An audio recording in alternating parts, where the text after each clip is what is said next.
Rescue 1122 ضلع حیدرآباد کے زیر اہتمام یوم فائر فائٹرز بھرپور جذبے اور عقیدت کے ساتھ منایا گیا۔ یوم فائر فائٹرز دراصل ہر سال 4 مئی کو منایا جاتا ہے، جس کا مقصد آگ بجھانے والے بہادر جوانوں کی خدمات کو خراج تحسین پیش کرنا اور دوران ڈیوٹی اپنی جانوں کا نذرانہ پیش کرنے والے شہداء کو یاد کرنا ہوتا ہے۔ تاہم گزشتہ روز شہر میں پیش آنے والی ایک بڑی ہنگامی صورتحال کے باعث یہ دن مقررہ تاریخ پر نہیں منایا جا سکا، جس کے پیش نظر آج اس کی تقریب منعقد کی گئی۔ تقریب میں ضلع کی اعلیٰ انتظامیہ نے بھرپور شرکت کی، جن میں ڈپٹی کمشنر حیدرآباد زین العابدین میمن، اسسٹنٹ کمشنر سٹی سید نور حسین، اسسٹنٹ کمشنر قاسم آباد حطف سیال، اسسٹنٹ کمشنر لطیف آباد سعود لنڈ، اسسٹنٹ کمشنر رورل گوہر مسرور اور ڈی ایس پی بلدیہ ظہور سمرو شامل تھے۔ اس موقع پر مختصر ریلی کی صورت میں واک کا اہتمام بھی کیا گیا، جس کا مقصد عوام میں آگ سے بچاؤ اور ہنگامی حالات سے نمٹنے کے حوالے سے آگاہی پیدا کرنا تھا۔ تقریب کے دوران کیک کاٹا گیا، شہداء کے درجات کی بلندی کے لیے خصوصی دعائیں کی گئیں، جبکہ شہداء کو سلامی بھی پیش کی گئی۔ سلامی پیش کرنے کا مقصد ان عظیم فائر فائٹرز کی قربانیوں کو خراج عقیدت پیش کرنا ہے، جنہوں نے اپنی جانوں کی پرواہ کیے بغیر دوسروں کی جان و مال کے تحفظ کے لیے اپنی زندگیاں قربان کیں۔ اعلیٰ حکام کا کہنا تھا کہ فائر فائٹرز کسی بھی معاشرے کے اصل ہیرو ہوتے ہیں، جو ہر مشکل گھڑی میں اپنی جان خطرے میں ڈال کر انسانیت کی خدمت کرتے ہیں۔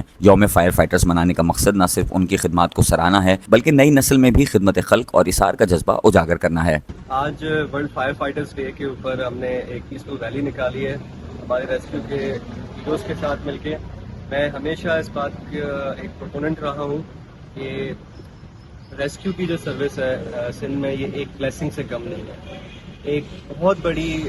سروس ہے پورے سندھ کے لوگوں کے لیے، جو کہ جب ہم پنجاب میں تھے وہاں پہ دیکھتے کہ ریسکیو کتنا زیادہ کام کر رہی ہے، کتنی جانیں بچا رہی ہیں، کتنے لوگوں کی ایکسپیکٹیشنز اور کتنے لوگوں کی جو امیدیں ہوتی ہیں واپس اس ڈپارٹمنٹ سے، اس کو سندھ میں اس طریقے سے فلرش ہوتے ہوئے دیکھ کے بہت خوشی ہوتی ہے۔ اینڈ میں جتنا شکریہ ادا کرنا چاہوں تمام اسٹیک ہولڈرس کا، آنریبل چیف مسٹر صاحب کا، آنریبل چیف سیکرٹری صاحب کا، آنریبل منسٹر ریہیبلیٹیشن کا، جنہوں نے اس سروس کو مزید امپروو کرنے کے لیے، بہتر کرنے کے لیے ابھی بہت کاوشیں اسٹارٹ کی ہیں، مجھے امید ہے کہ وہ جلدی پوری ہوں گی۔ اور یہ ہمارے پورے پاکستان بالخصوص سندھ پھر حیدرآباد کے اندر یہ بہت ہی میں سمجھتا ہوں کہ خوشائن ٹیم کے ساتھ کھڑا ہوں میں اس وقت ریسکیو کی، اور آج کا جو ڈے ہے ورلڈ وائز کے طور پر انٹرنیشنل ڈے ہے ریسکیو کا، اور یہ جتنے بھی رضاکاران ہیں جو کہ نہ دن دیکھتے نہ رات دیکھتے ہیں، اور یہ دن رات جو ہے وہ ایک اٹینشن کمانڈر کی طرف فرنٹ لائن پر رہتے ہیں، تو ان سب کو خراج تحسین پیش کرنے کے لیے ان کے ساتھ یہاں پر موجود ہے۔ اور آج یہاں پر کیٹل کی سرمنی بھی تھی، ساتھ میں واک بھی تھی، تو میں ان سب کو یہاں پر ایک سلام کے ساتھ ساتھ جو ان کے جو اس ورک کے اندر جو شہید ہوئے، جو زخمی ہوئے، ان سب کے لیے دعا گو، اور ساتھ میں جتنے موجود ہیں ان سب کے حفاظت کے لیے، ان سب کی مزید ہمت اور عظمت کے لیے سب کو میں خراج تحسین کے ساتھ ساتھ پھر دوبارہ سے ایک عقیدت پیش کرتا ہوں۔